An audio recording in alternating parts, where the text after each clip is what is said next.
அஸ்ஸலாமு அலைக்கும் வரஹ்மத்துல்லாஹி வபரகாத்துஹு. அல்லாஹு தஆலா நம் எல்லோரையும் மன்னிக்கணும். ஏனென்றால் நம் ஆசிரியர்கள்லாம் சொல்லியிருப்பார்கள் என்னவென்றால், நம் தாய் தந்தை பாவங்களை நம் ஏந்தினால் அவர்கள் சொல்கிறது தான் நம்மளுக்கு நடக்கும். தாய் தந்தைகள் சாபம் விடுறது தான் நம்மளுக்கு நடக்கும். அது 100க்கு 100 100க்கு 200 உண்மை. ஒரு சமயத்தில் ஒரு நாளில் எல்லோருக்கும் மௌத்து வஃபாத்துன்றது ஒன்று இருக்குது. லா இலாஹ இல்லல்லாஹ் முஹம்மது ரசூலுல்லாஹ் என்று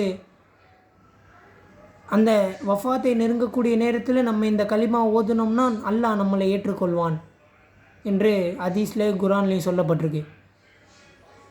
அதற்கு முன்னால் நம் தாய் தந்தைகளை ராஜா ராணி போல் பார்த்துக்க வேண்டும். அவர்கள் ஆசை அதெல்லாம் கிடையாது.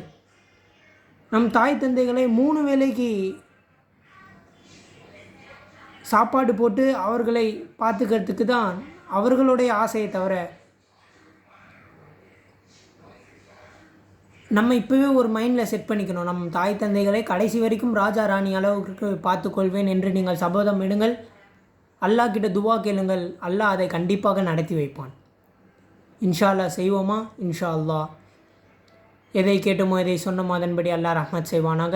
ஆமீன் ஆமீன். அஸ்ஸலாமு அலைக்கும் வரஹ்மத்துல்லாஹி வபரகாத்துஹு.